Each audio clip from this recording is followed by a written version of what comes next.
माझ्या प्रत्येकाच्या मोबाईलमध्ये मोदी सरकार एक ॲप्लिकेशन कंपल्सरी आणू पाहतंय ज्याचं नाव आहे संचार साथी. काही वर्षांपूर्वी इस्रायलचं पेगासस नावाचं तंत्रज्ञान मोदी सरकारनं काही ठराविक लोकांच्यावर पाळत ठेवण्यासाठी वापरल्याच्या बातम्या आलेल्या होत्या. प्रकरण सुप्रीम कोर्टामध्ये देखील पोहोचलेलं होतं.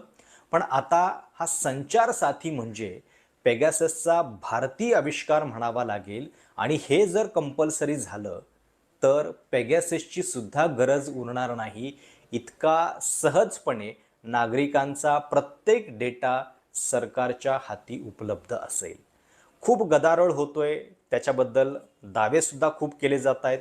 म्हणजे सरकारचं म्हणणं असं आहे की लोकांना डिजिटल अरेस्ट, सायबर क्राईम आणि इतर जे बनावट हँडसेट असतात त्याच्या सगळ्या खरेदीपासून रोखण्यासाठी आम्ही हे आणतोय. म्हणजे दावे नागरिकांच्या हितासाठी हे सगळं केलं जात असल्याचे केले जात आहेत.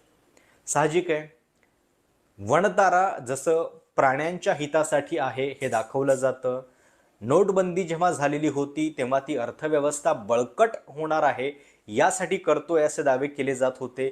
त्याच मालिकेमध्ये संचार साथीमध्ये ज्या पद्धतीचे ॲप्लिकेशन्स आहेत त्यामुळं नागरिकांच्या सुरक्षेची आम्ही काळजी घेतोय हे दाखवण्याचा मोदी सरकारचा प्रयत्न आहे. आता असे गव्हर्नमेंट मॅन्डेटरी ॲप्स जगामध्ये कुठे कुठे आहेत याची जर आपण थोडीशी माहिती घेतली तर काय लक्षात येतं की रशिया आणि नॉर्थ कोरिया यासारख्या एकाधिकारशाही असलेल्या देशांमध्येच अशा गोष्टी अवलंबल्या जात आहेत. म्हणजे रशियामध्ये जवळपास 19 असे ॲप्स आहेत की जे मॅन्डेटरी सॉफ्टवेअर म्हणून मानले जातात. प्रत्येक मोबाईल हँडसेट धारकांना किंवा त्या कंपनीला हे ॲप जे आहेत ते प्री इन्स्टॉल करावे लागतात. त्याच्यामधलं एक ॲप जे आहे ते व्हॉट्सॲपला पर्याय म्हणून सुद्धा आहे. व्हॉट्सॲप आणि टेलिग्रामला मॅक्स, ज्याला सुपर ॲप तिकडं म्हटलं जातं.